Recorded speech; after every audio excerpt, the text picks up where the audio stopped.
आवाज क्या गुरुजी?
पुत्र हनुमान की, भोलेनाथ की।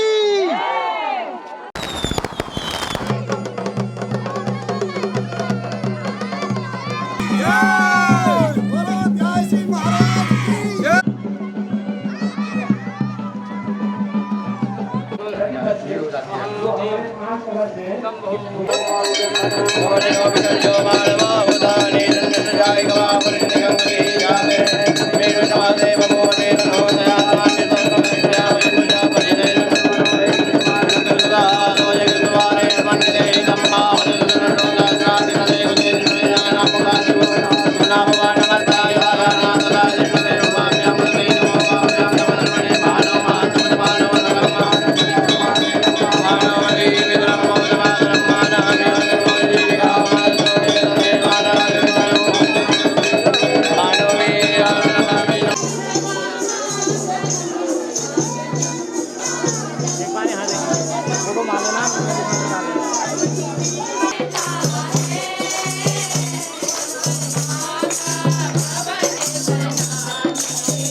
बोलिए शक्तेश्वर महादेव की।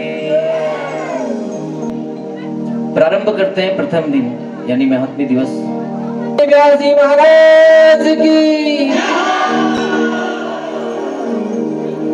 आओ आओ गजानन गणेश जी, आओ आओ गजानन गणेश जी, बोलिए गजानन महाराज की। काटो सकल कलेश जी, काटो सकल कलेश गणेश, आओ अंजना पधारो श्री गणेश।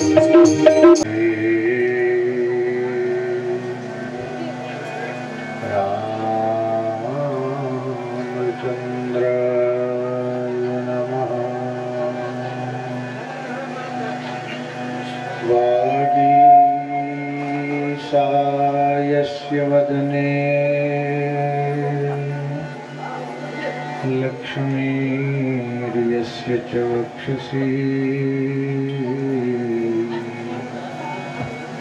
यस्यास्ते हृदये संवित् तं नृसिंहमहं भजे। नवलक्षणलक्षितं श्रीकृष्णाख्यं परं धाम जगद्धाम नमामि। कृष्णाय वासुदेवाय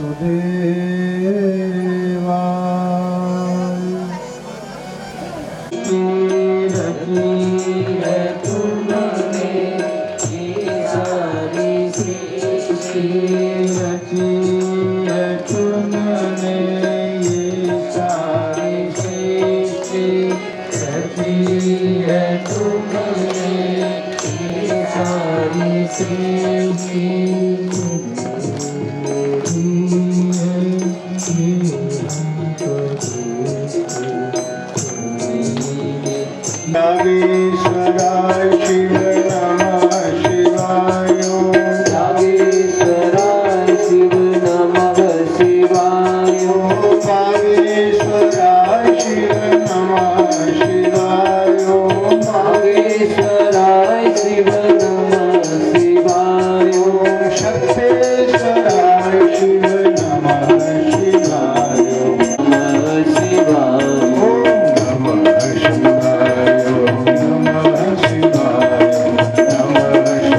विराजमान श्री शक्तेश्वर महादेव एवं शक्तेश्वर महादेव मंदिर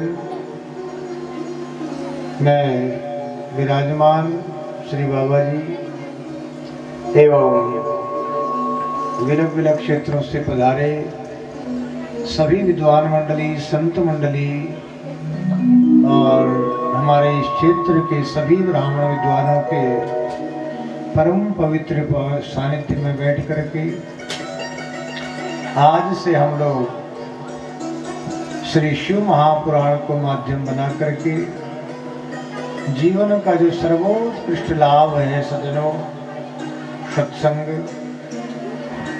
वो भगवान की कृपा से आज से श्रवण करेंगे। परम पवित्र परम पावन श्रावण मास, माँ गंगा का तट और स्वयंभू भगवान भोलेनाथ का इस परम पवित्र प्रांगण में बैठ करके ऐसा यह देव दुर्लभ जो कथा है भगवान की, वो आज से 9 दिन तक हम लोग भगवत कृपा से यथामति यथागति यथाशक्ति श्रवण करने का हम और आपको सौभाग्य प्राप्त होगा। तो सज्जनों, किसी प्राणी के ऊपर विशेष अनुग्रह, विशेष कृपा करना चाहते हैं तब ऐसा सुयोग, ऐसा सौभाग्य भगवान की कथा कहने का, भगवान की कथा सुनने का ऐसा दिव्य देव दुर्लभ अवसर हम और आपको प्राप्त होता है। बिनु सत्संग विवेक न होई और राम कृपा बिनु सुलभ न सोई। बिना सत्संग किए सत्संग कहें अथवा संत संग कहें, ये दोनों एक ही चीज है। जब द्रवहि दीन दयाल राघव, साधु संगति पाइए।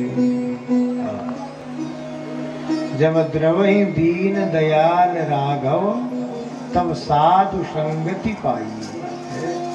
जब भगवान किसी के ऊपर प्रसन्न होते हैं सज्जनों, भगवान किसी के ऊपर दया करते हैं, कृपा करते हैं, तब साधु संगति हमें प्राप्त होता है।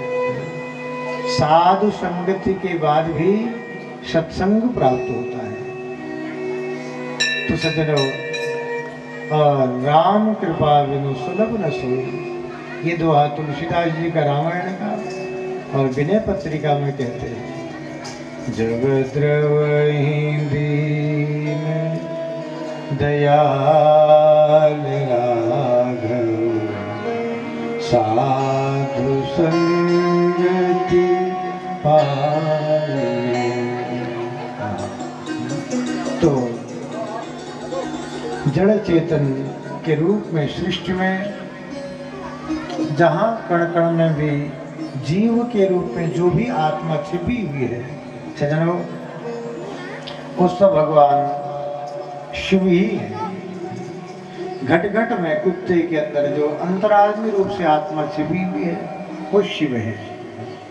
परम शांति करने वाले भगवान शंकर कहलाते हैं। शिव तत्व क्या है, शिवलिंग की महिमा क्या है, सत्य और शिव का रहस्य क्या है, द्वादश ज्योतिर्लिंग क्या है, और ये सब कथा हम लोग शिव पुराण में आज से श्रवण करेंगे। तो शौनक आदि ऋषियों ने सूत जी महाराज से प्रश्न किया है। सर्व सिद्धांत निष्पन्नम भक्त्यादिक विवर्धनम शिवतोषकरं दिव्यं शृण्वत्स रसा।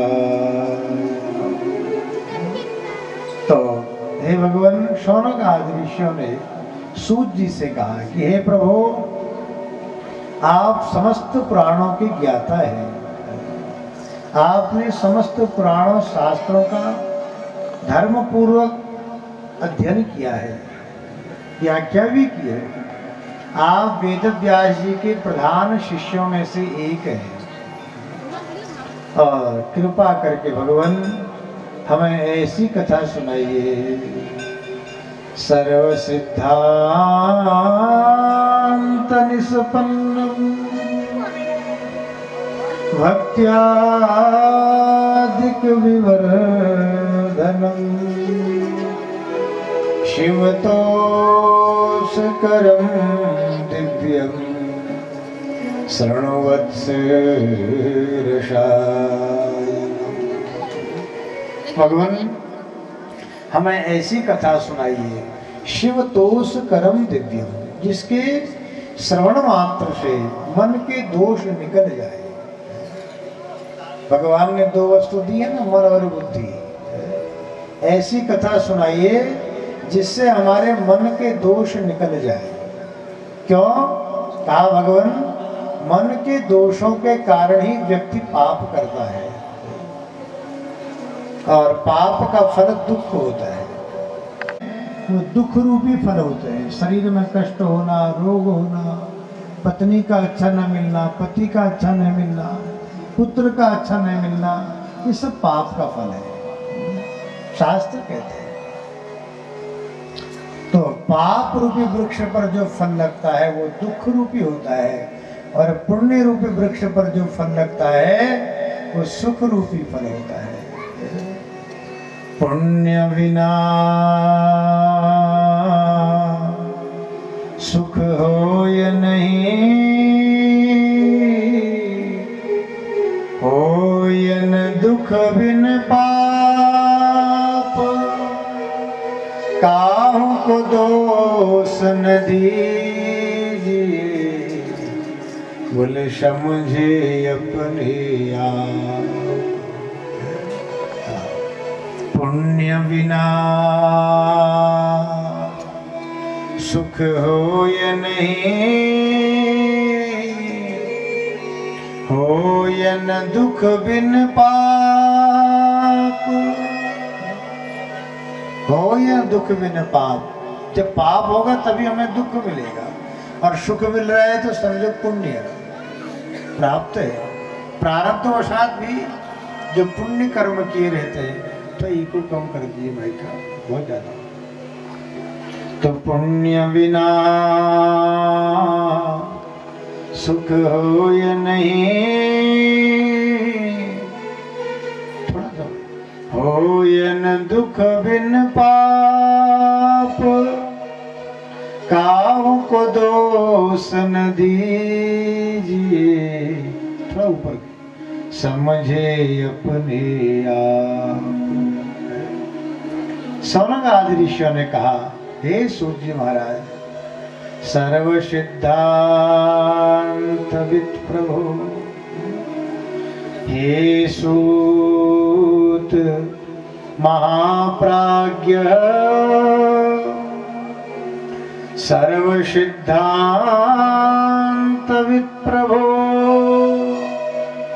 आख्याहि में कथासारम पुराणानां विशेषतः। तो सज्जन, हे सौनकादि ऋषियों ने पूछा भगवान कि जीवों के दोष कैसे निकले, हमारे मन के दोष कैसे निकले, हमारी आसुरी संपदा कैसे नष्ट हो और हमें दिव्य देवी सद्गुण कैसे प्राप्त हो। इसका कोई श्रेष्ठ उपाय कृपा करके हमें बताइए। शिव क्या है? शक्तिश्वर महादेव के रूप में भोलेनाथ हैं, विराजमान है, जानते हैं सब। लेकिन सज्जनों, शिव तत्व जो है वो विशाल तत्व है। शिव तत्व कोई एक छोटी जगह में सीमित रहने वाला तत्व नहीं है। शिव माने होता है आकाश, शिव माने होता है जो सर्वत्र व्याप्त हो, जो पत्ते से लेकर के जीव जंतु सबके अंदर विद्यमान हो, उसको हम शिव कहते हैं। और जब शिव हृदय से जाता है तो लोग इस शरीर को फिर शव कहते हैं। बोले शंकर भगवान। तो शिव तत्व जो है सज्जनों, ये विशाल तत्व का नाम। शिव माने जो सर्वत्र व्याप्त है, उसको शिव कहते हैं। शिव माने आकाश, शिव माने आकाश भी होता है। आकाश माने जो सर्वत्र व्याप्त, उसको आकाश कहते हैं। ऐसे शिव तत्व है।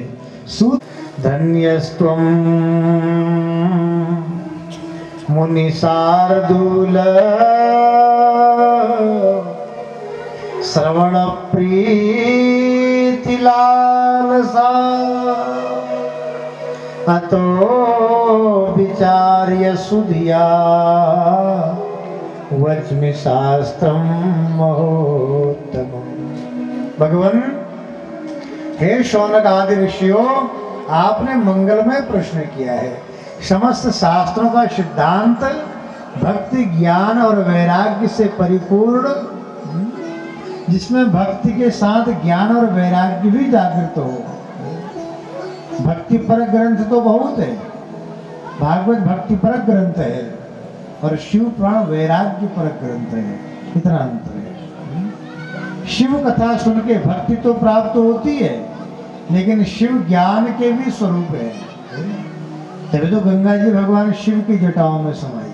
गंगा जी क्या है? गंगा माने ज्ञान, और नर्मदा माने वैराग्य, और यमुना माने प्रेम। इन शब्दों का गंगा माने ज्ञान। गंगा ज्ञान देती, इसलिए शिव की जटाओं में समाई। क्यों? क्योंकि भगवान शिव ज्ञान के भी दाता है। किसी विद्यार्थी को यदि ज्ञान प्राप्त करना हो, अच्छे डिवीजन से पास होना हो, आओ सोमवार को एक लोटा जल चढ़ाओ। बोले बोले शंकर भगवान जय। भगवान शिव ज्ञान भी देने वाले हैं। और भक्ति भी देने वाले हैं। बर मांगी हो हरस देहु श्री रंग पद सरोज अन पायनी भक्ति सदा।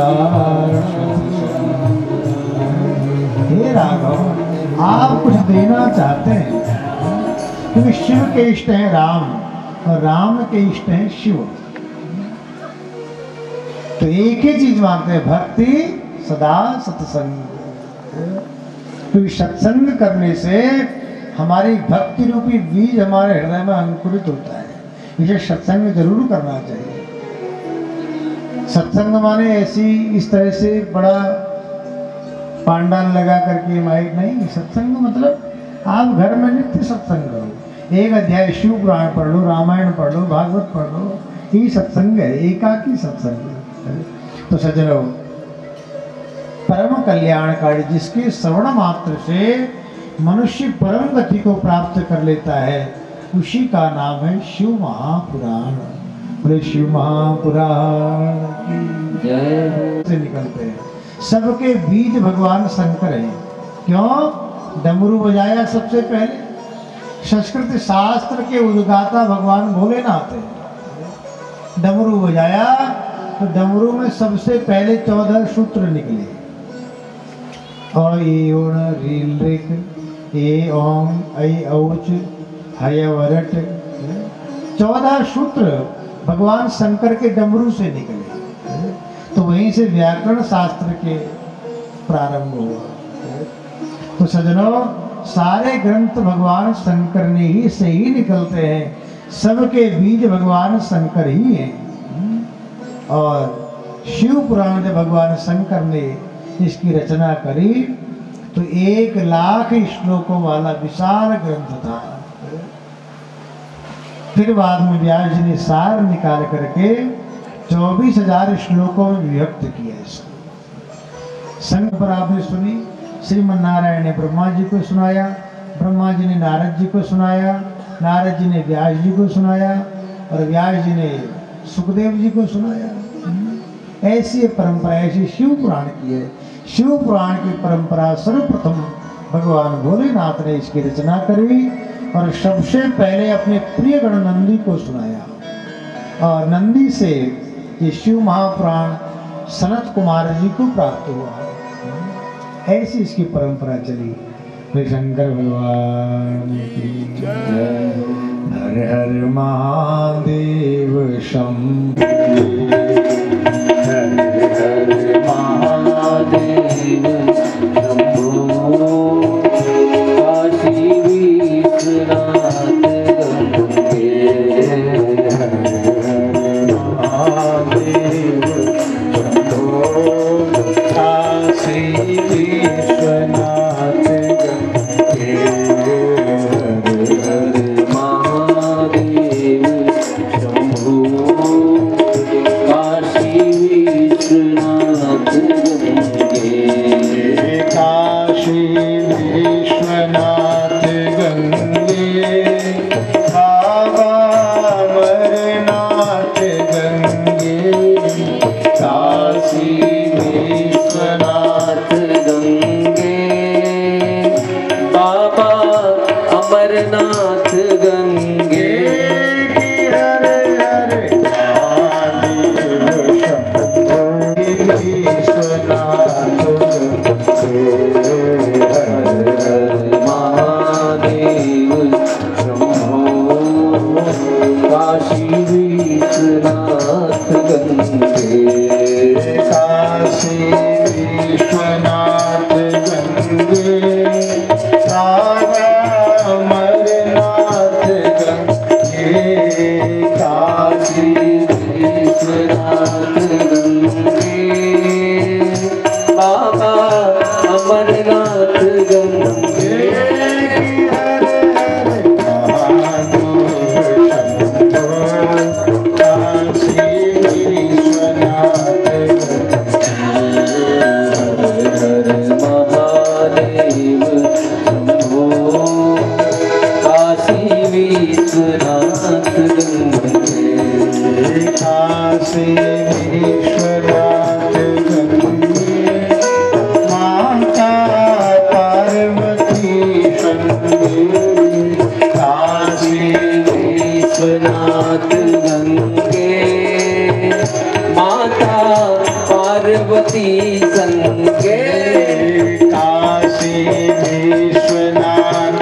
गंगे बाबा सत्येश्वर गंगे काशी विश्वनाथ गंगे बाबा सत्येश्वर गंगे हर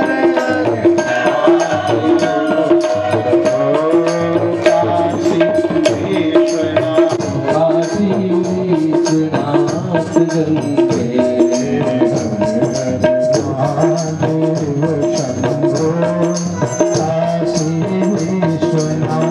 कम 1 महीने का समय चाहिए। 1 लाख श्लोक शिव पुराण में होते तो 1 महीने की कथा होती, और 1 महीने का समय भी नहीं है, इतना अन्न धन भी नहीं है लोगों के पास। इसलिए व्यास जी ने सार निकाल करके 24,000 श्लोकों में इसको विभक्त किया।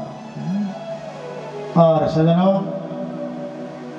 भगवान कलयुग में उत्पन्न होने वाले जीवों का कल्याण करने के लिए ही शिव पुराण की रचना हुई।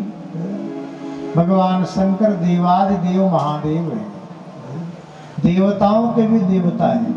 इसलिए देवता है पिता और महादेव हो गए हमारे दादा है?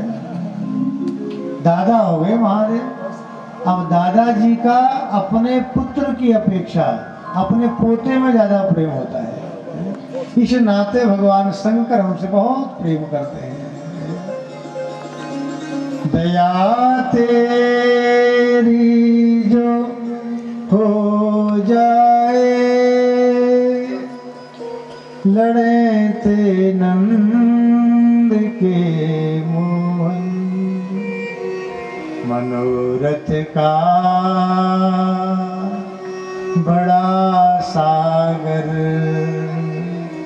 सहजे पार हो जाए। तो इस नाते शंकर जी हमारे ऊपर बहुत दया करते हैं। इसे सजनों, राम जी की पूजा करने के लिए जाओ ना, सब कुछ चाहिए, धूप दीप नैवेद्य। शंकर जी की पूजा के लिए कुछ नहीं चाहिए, 1 लोटा गंगा जी का जल भर लाओ, हर हर महादेव चढ़ा दो, भोलेनाथ प्रसन्न। सबसे सरल और हींग लगे ना फटकड़ी रंग चोखा का चोखा, कुछ लगना नहीं है।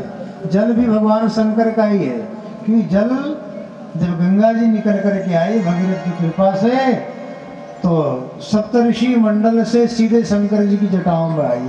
इसे जल के देवता ही बने, कि भगवान का एक नाम आशुतोष भी है। आशुतोष और आशुपोष, हमारे महात्मा कहते हैं कि भगवान का नाम आशुतोष तो ही है, उनका नाम आशुपोष भी है।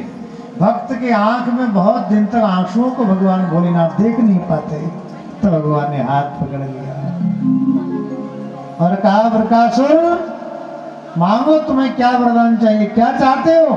सारा शरीर तुमने आहुति कर दिया है। देवालय कसमिश्च देवज्ञा मुखतः शुभा सुश्राव सत्कथा शंभो पुण्याम पौराणिकं च सा। भगवान, आप देना चाहते हैं, कहाँ मांगो, क्या चाहिए?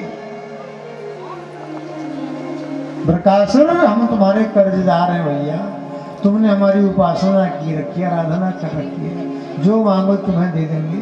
तब कहा, भगवान दे दीजिए। पहला वरदान मांगा, मुझे अमर कर दीजिए, मैं अमर हो जाऊं। भगवान ने कहा, भैया अमर तो मृत्यु जन्मोताम वीर देहेन सहजायते, जो भी संसार में शरीर धारण करके आया है उसको इस संसार से जाना निश्चित है, क्योंकि इस संसार की अधिष्ठात्री जो देवी है वो मृत्यु देवी है, इस संसार की मालकिन है।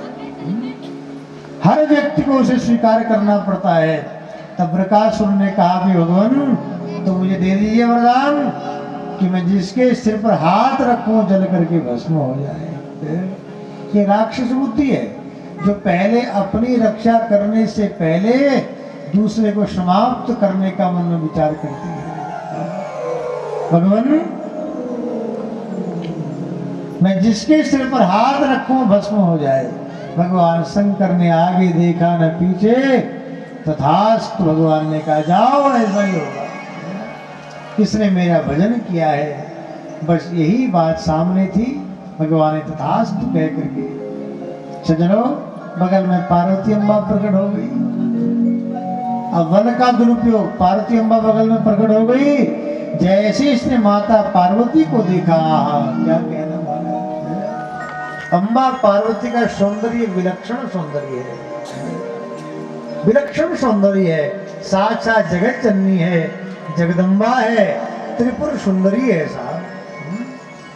माँ अम्बा के सौंदर्य को जब इसने देखा तो देख करके सबसे पहले मन में गौरी हरण लालसा, गौरी को हरण करने की लालसा मन में आ गई।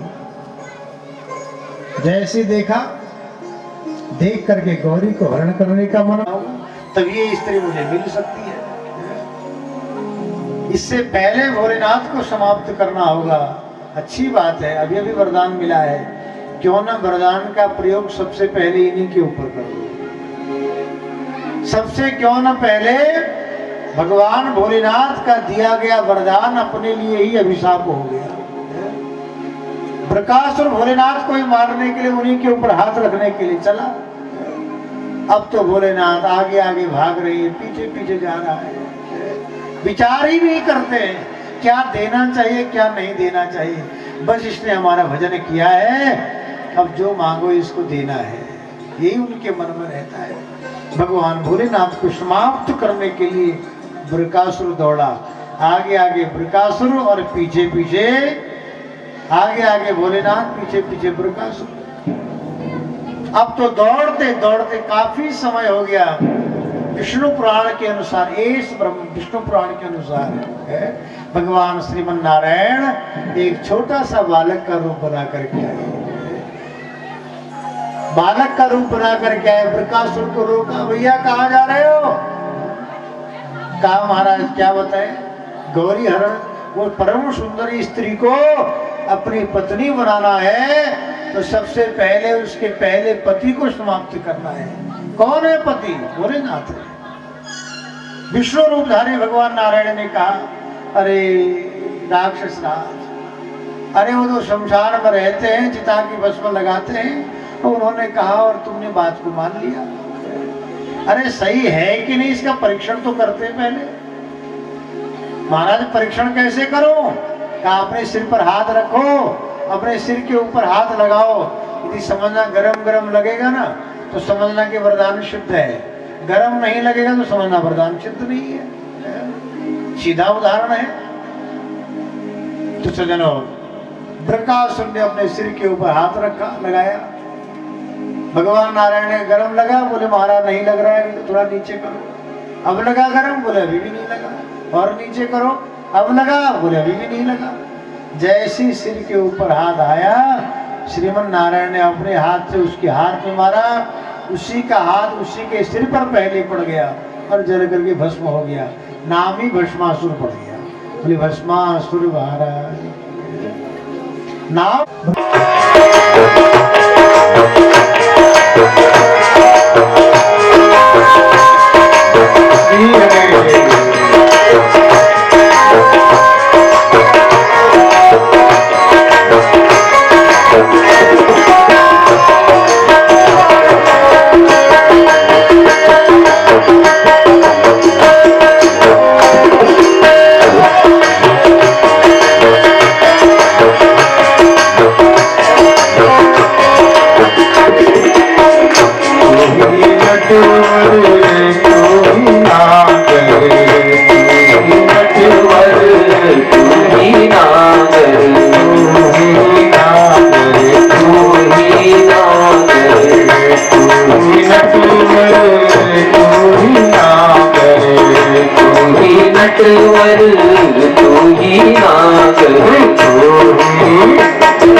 मन में शिव जी बड़े हैं, शिव जी बड़े हैं।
हर शब्द जो है सज्जनों बड़ा कीमती शब्द है। हर शब्द जो होता है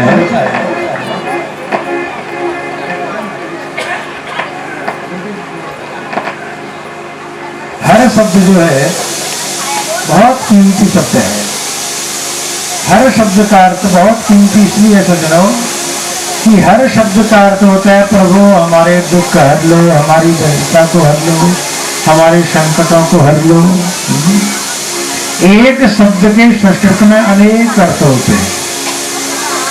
जैसे कनक कनकते 100 गुना मादक का अधिकारी, ऐसे हर शब्द के अनेक अर्थ हैं। हर शब्द बड़ा कीमती है, इसलिए हम लोग बार बार कहते हैं हरे हरे महादेव।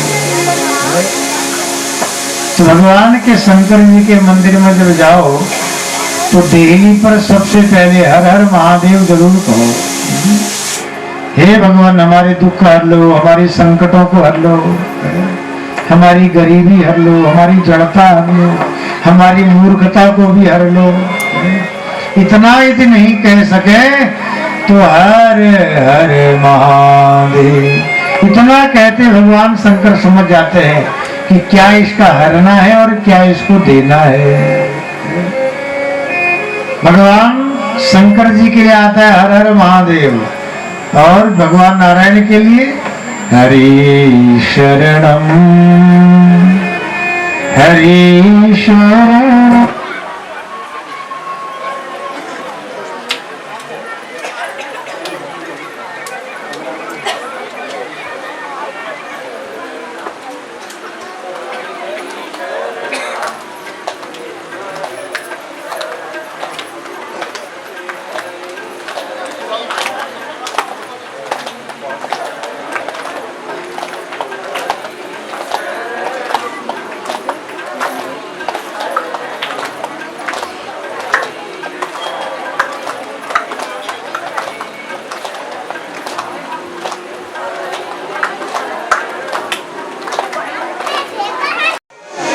शौनक आदि ऋषियों ने कहा सूत जी सूत सूत महाभाग धन्यस्तम परमार्थवित्। शौनक आदि ऋषियों ने कहा सूत जी भगवान शंकर की कथा सुन करके उनकी महिमा को सुन करके मन बहुत प्रसन्न हुआ। अब भगवान हम जानना चाहते हैं कि शिव पुराण कथा को सुन करके किन किन व्यक्तियों ने सिद्धि को पाई है।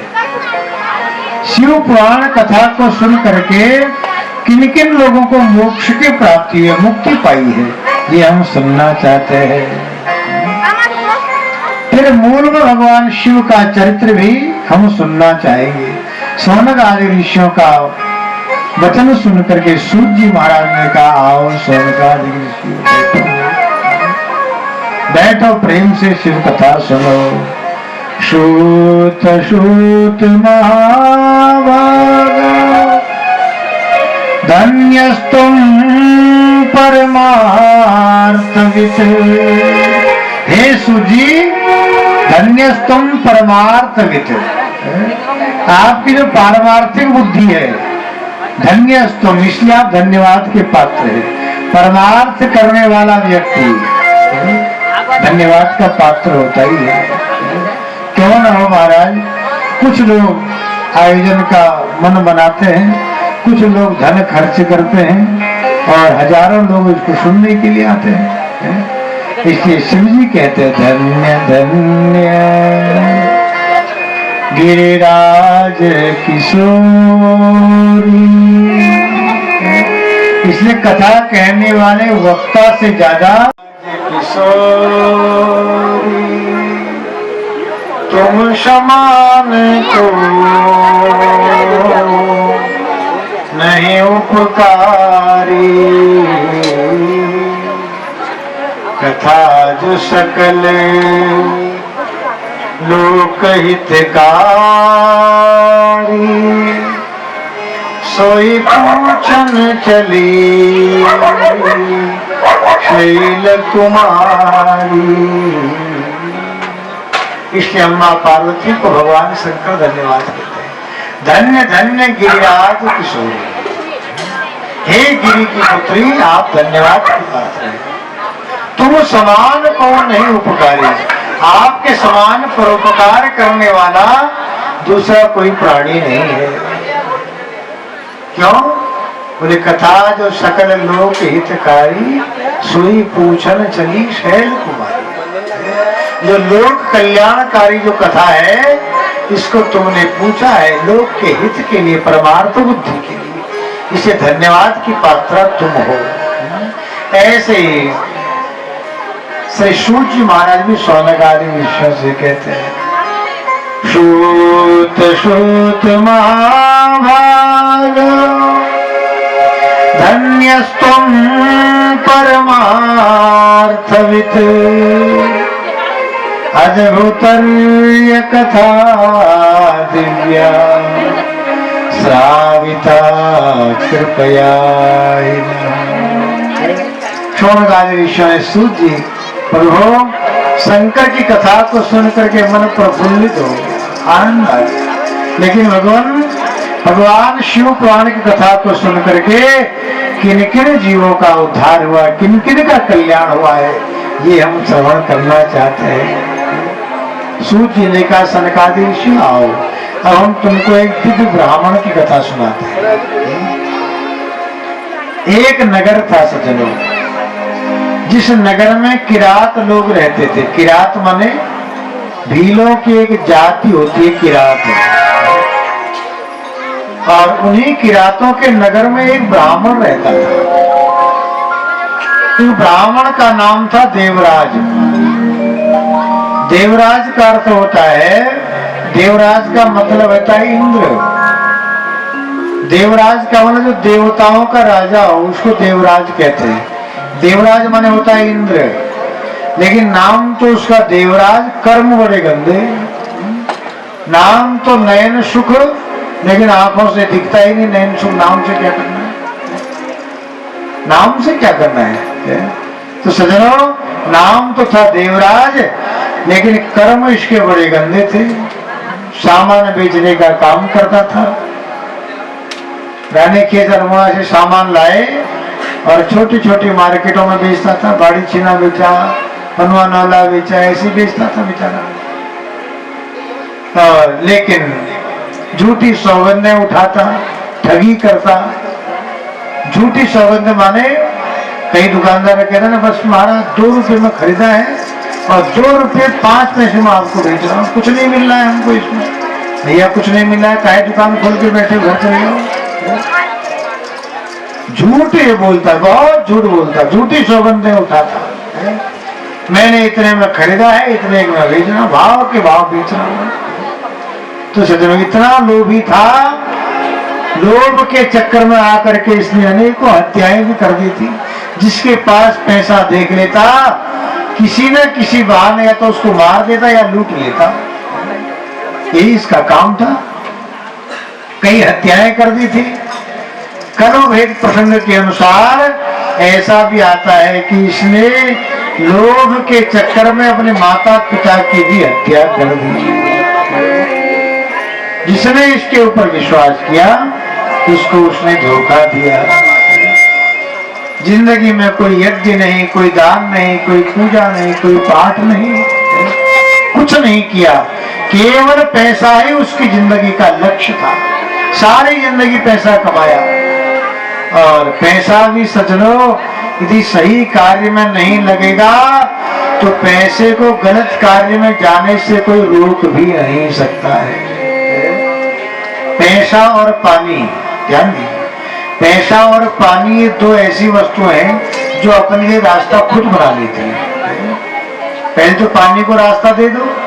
यदि आप रास्ता नहीं देंगे, कितने भी बड़े से बड़े बांध बना लो, टेढ़ी बांध है ईर्ष्या का सबसे बड़ा है, लेकिन उसकी भी एक कोई ना कोई कितना रोक हो गया।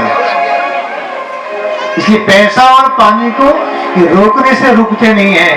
ये दोनों जितना बहते रहेंगे, चलते रहेंगे, उतने शुद्ध और पवित्र रहेंगे। पैसा पानी बहता हुआ जल रहेगा ना, बहता तो जल शुद्ध रहेगा। और इकट्ठा कर दोगे ना तो साल भर में ही कीड़े पड़ जाएंगे। इसलिए पैसा भी सज्जनों ये आता रहे तो इसको खर्चा भी करते रहो।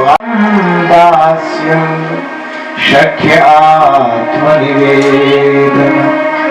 तो सज्जनों इसे वाटर कहते हैं। जब गुरुजी के स्कूल में मास्टर जी ने पढ़ाया कि बेटा वाटर माने भी पानी होता है, तब हमको बोध हुआ। तो इसलिए सज्जनों जहां से शब्द है वहां अर्थ है। जिसने शब्द को पढ़ा, अर्थ यदि नहीं पढ़ा तो शब्द का बोध होने से कुछ नहीं होगा जब तक अर्थ समझ में नहीं आएगा।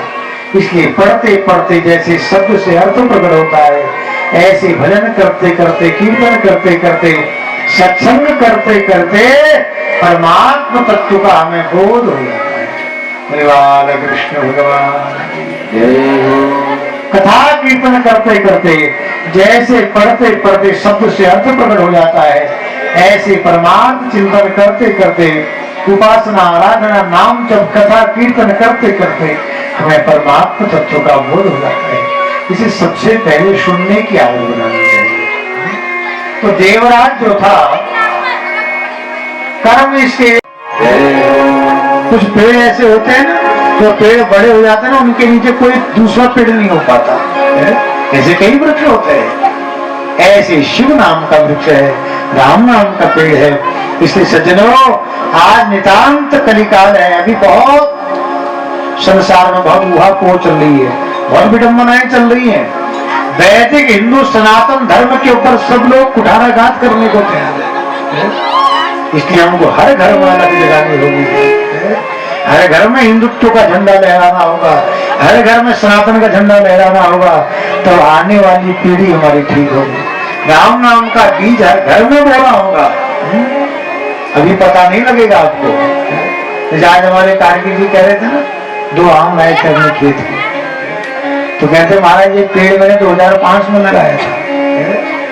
2005 में पेड़ लगाया, 19 साल के बाद उसने फल दिया। ऐसे राम नाम का बीज भी अंकुरित घर में कर दो। अभी तो आपको परेशानी होगी, पानी भी डालना पड़ेगा। बेटा बैठ, हनुमान चालीसा पढ़, डालना पड़ेगा, फटकारना पड़ेगा। लेकिन ये आपके बालक के हृदय में जब राम नाम का बीज जमा हो जाएगा, जब जम जाएगा बीज और विशाल वृक्ष हो जाएगा 20 साल के बाद, तब आपको ही ऐसे फल खाने को मिलेंगे। जो बच्चा माता पिता को वृद्धाश्रम पहुंचाता है, आपके बेटे के हृदय में राम नाम का बीज अंकुरित होगा तो आपको बद्रीनाथ ले जाएगा, न कि वृद्धाश्रम। ये फल उसका आपको प्राप्त होगा। ये शंकर भगवान की। इसे सज्जनों हर घर में अलग जगह हो।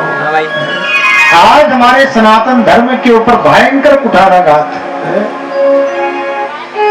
ऐसे पीछे पड़ रहे हैं कि पूछो मत। ऐसे विधर्मियों को अपने देश, अपने गांव, अपने शहर में बचाना ही नहीं है। ये शंकर भगवान की जय हो। क्योंकि सज्जनों, अभी दीदी, भूला, अमा, ताई कह करके तुम्हारे घरों में आएंगे, 10 रुपए की चीज आपसे 20 में खरीदेंगे। हमारा आदमी 15 रुपए, 100 रुपए, 500 किराया देगा, ये तुमको 5000 किराया देंगे, क्योंकि इनको फंडिंग विदेश से होती है। आपको पैसा अच्छा लगेगा, लेकिन आने वाले विष का पेड़ जब बोओगे तो 15 साल के बाद जब विष के फल लगेंगे ना, उसमें तुम्हारे बच्चे खाएंगे तो फिर पता लगेगा। इसलिए सावधान हो जाओ। शंकर भगवान की जय हो। तो आज मंगल कलश यात्रा हुई और ब्राह्मणों ने भी बड़े 33 कोटि देवताओं का आह्वान किया। हमारे भुवन चंद्र पांडे जी ब्लॉक प्रमुख साहब कह रहे थे कि महाराज जी, ऐसी वेदी मैंने तो आज तक कहीं देखी नहीं। सुबह आए थे ऐसी वेदियां और ऐसा दिव्य पाठ, बड़ा आनंद आ गया। भारी शक्ति है। मैंने कहा भैया, हमारे साथ जैसे कैसे ब्राह्मण टिके नहीं सकते, कितने आए कितने चले हुए, लेकिन जो शांत चरित्र का सबसे पहले चरित्र, दृष्टि और दृष्टि, इसका कोई भरोसा नहीं है। ये दृष्टि और दृष्टि पर लगाम लगाने वाले व्यक्ति हमारे साथ नहीं सकते। इसलिए अरे शंकर भगवान की ये यहाँ भी सब विद्वान हैं। हमारे जोशी जी हैं, लगातार संपर्क में जोशी जी लोग रहते हैं, भट्ट जी लोग हैं, सभी लोग रहते हैं। तो ऐसा दिव्य आयोजन, और अब बाड़ी चिना तो ऐसा नगर हमारे लिए भी बन गया। अब यहाँ आते आते ऐसा लगता ही नहीं कि हम कहीं दूसरी जगह जा रहे हैं। ऐसा लगता है कि अपने घर में जा रहे हैं कथा करने के लिए। इतनी कथाएं हो गई हैं। सबसे पहले राम कथा हुई ऊपर गोविंद मंदिर, फिर भागवत कथा हुई वहीं। अब ये भागवत कथा पिछले वर्ष जब हो रही थी तो वहीं मन में आ रहा था कि क्षेत्र में शिव पुराण भी हो, लेकिन सप्तेश्वर महादेव भगवान ने कृपा करी, हम सबके ऊपर शिव पुराण भी सुनने को एक ही वर्ष के अंदर मिल गया। ये भगवान की बड़ी कृपा है। तो अब आज कलश यात्रा भी हुई, देवताओं की स्थापना हुई, तो आज कथा को विश्राम देते हैं। 5:30 से ऊपर हो गया। कल से फिर जो कथा की समय रहेगा उसी समय पर, निर्धारित समय पर आएंगे और निर्धारित समय पर कथा को विश्राम करेंगे। ये शंकर भगवान की जय हो। तो देवराज का शिव गणों ने सम्मान किया और शिव लोक की प्राप्ति हुई। भगवान शंकर ने अपना गण बना करके अपने पास में रख लिया। ये शंकर भगवान की जय जय श्री राम। नमः पार्वती पते हर हर महादेव। तो शिव महापुराण कल से कथा का समय 3 से ठीक है, 3 से 6 कथा का समय कल से रहेगा। 3 में धूप भी बहुत होते 2 बजे तक, और 3 बजे कथा का समय रहेगा। 3 से 6 ठीक 3 बजे हम यहाँ पहुँच जाएंगे और ठीक 6 बजे कथा को विश्राम करेंगे। बाल कृष्ण भगवान। और आप पहले के लिए इतनी संख्या में लोग, तो आश्चर्यचकित बड़े कथा के आप लोग कितने प्रेमी हैं, ये तो आपकी संख्या को देख करके ही लग रहा है। तो कल से प्रातः से लेकर शाम तक का दिन रहेगा। प्रातः 7:30 से 8 बजे तक, 8 बजे से 9 बजे तक हमारे विद्वान ब्राह्मण लोग कृष्ण नाम का पाठ होगा। फिर रुद्राभिषेक भी कथा। अब सामान बेचने के चक्कर में, सामान बेचते बेचते बेचारा शिवालय में जाकर के रुक गया। कथा चल रही थी। तीर्थराज प्रयाग है। प्रयाग माने, याग माने होता है यज्ञ, और प्र उपसर्ग लग गया। जहां हमेशा यज्ञ चलते ही रहते हैं, चाहे भागवत यज्ञ, चाहे शिव पुराण यज्ञ, कोई न कोई यज्ञ याग आदि चलते रहते हैं। उसका नाम प्रयाग है। उसको त्रिवेणी भी कहते हैं। तीन नदियों का संगम के कारण हम उसको त्रिवेणी कहते हैं। ये इलाहाबाद नाम तो किसी मुगलों ने रखा है, हमने नहीं रखा। हमारा पवित्र नाम है प्रयागराज, त्रिवेणी है कि उसका नाम है। तो देवराज घूमता घूमता तीर्थराज प्रयाग पहुंचा, जाकर के शिवालय में रुक गया। और शिवालय में चल रही थी शिव महापुराण की कथा। तो सजनों, रात्रि में वहां जाकर के सोया तो बुखार हो गया बेचारा। अब बुखार के कारण कहीं न जा सकता न आ सकता, बिल्कुल पड़ा है। शिव पुराण चल रही है, सुनने के भाव से नहीं, लेकिन कान में शब्द शिव पुराण के पड़ ही रहे। शब्द पढ़ रहे थे तो बेचारा बुखार इतना भयंकर आया, 1 महीना वहीं पड़ा रहा। कथा सुनता रहा, सुनने की इच्छा से नहीं है? लेकिन सुन रहा था, कान में शब्द पढ़ रहे थे। लेकिन सजनों, जैसे अनिच्छया सस्पृष्ट दहत्ये वही पावक, जैसे अग्नि को आप इच्छा से छुओ तो भी अग्नि जलाएगी, और बिना इच्छा के छुओ तो भी अग्नि जलाएगी। अग्नि का स्वभाव जलाने का है। ऐसे भगवान की कथा, भगवान का कीर्तन का काम जीव के कल्याण करने का है।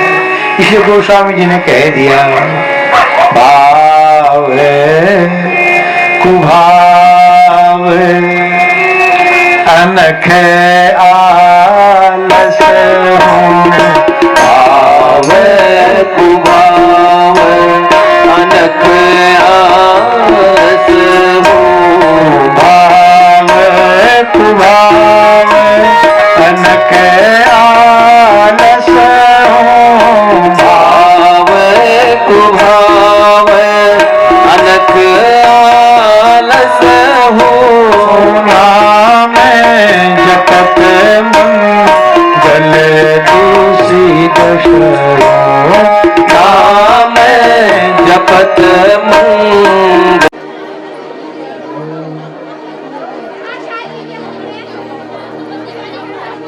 ओम बोली साची दरबार की जय।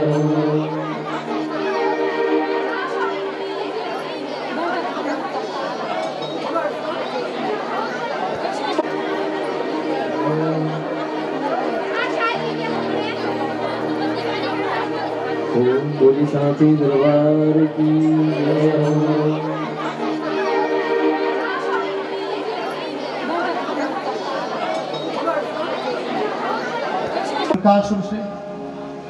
बृकासुर ने कहा, देवी चलो हमारे साथ। माँ पार्वती ने कहा, चल तो देती, पर कैसे जाऊं, मैं भोलेनाथ की अर्धांगिनी हूँ। अरे भोलेनाथ तो संसार में रहते हैं। अम्बा पार्वती ने कहा, राक्षस राज ठीक कहते हो, मैं भी इनसे परेशान हो गई। क्यों? संसार में महीनों पड़े रहते हैं, कभी कैलाश में चले जाते हैं। सारे दुर्गुण इनके अंदर है, लेकिन एक महान गुण भी इनके अंदर है महाराज। एक बड़ा गुण भी इनके अंदर है। बोले क्या? बोले महाराज ये नटराज है। नटराज माने ये नृत्य बड़ा सुंदर करते हैं। मैं नृत्य के ऊपर ही मोहित हूँ, इनके ऊपर, और इसीलिए इतने वर्षों से इनके साथ रह रही। ये अम्बा पार्वती का एक खेल था, लीला थी। माँ पार्वती के जन्म जन्मांतर से भगवान भोलेनाथ के अलावा किसी के शरीर का, चरणों का चिंतन करती ही नहीं है। वरों शंभु नत रहूं कुंवारी, वर्ण करूंगी तो भगवान भोलेनाथ का, नहीं तो कुंवारी ही रहूंगी। उनका तो ऐसा संकल्प है। वो बृकासुर से ऐसा थोड़ी कहेंगी, लीला है। कहा महाराज मैं भी परेशान हो गई। सारे दुर्गुण हैं, शमशान घाट में रहते हैं, चिता की भस्म लगाते हैं, कभी बागंबर पहन के डोलते हैं, कभी कैलाश पर चले जाते हैं। बीते सम्मत सहस्र 87,000 वर्षों तक कैलाश में लगाते हैं। पत्नी का घर में क्या हाल है कभी खबर भी नहीं लेते हैं। इसलिए मैं भी दुखी हो गई। लेकिन एक बड़ा भारी गुण उनके अंदर है कि वो नृत्य बड़ा सुंदर करते हैं, नटराज है। ऐसा नृत्य करने वाला दूसरा पुरुष मिल जाए तो मैं तो हाथ छोड़ दूं भोलेनाथ को। बृकासुर ने कहा, देवी तो मुझे सिखाओ, मैं नृत्य करूंगी। अब तो बृकासुर सजनों माता पार्वती ने कहा ठीक है। माता पार्वती ने नृत्य सिखाना शुरू किया। अब अम्बा पार्वती नृत्य करे, क्या कहना, छम छम। अम्बा पार्वती नृत्य करने लगी, कहा जैसा मैं करूं तू कहता है मेरी काया, तू कहता है मेरी काया, काया का गुमान क्या, तू कहता है मेरी काया। संधिदेवा ओम एकदन्ताय विद्महे वक्रतुण्डाय धीमहि तन्नो दन्ती प्रचोदयात्। ओम तत्पुरुषाय विद्महे महादेवाय धीमहि तन्नो रुद्रः प्रचोदयात्। सेवन्तिका वकुल